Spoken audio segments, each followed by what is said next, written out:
Ed, welcome back.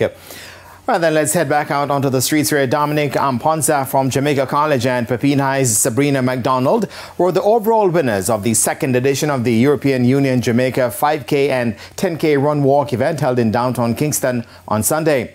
Amponsa finished the 5K in 16 minutes and 31 seconds to win the men's section, while McDonald, the female winner, completed her 5K in 23 minutes and 40 seconds and says she's using the event as preparation for the Boys and Girls Championships. It was not bad, although I wanted to run a faster time.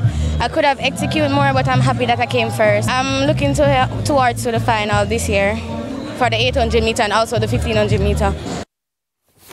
Garfield Gordon took the men's 10K in 28 minutes and 14 seconds, while Isabella Allen took the women's section in 36 minutes and 30 seconds. The 5K champion team went to the Jamaica Constabulary Force, and the UCT Steppers were the 10K championship team.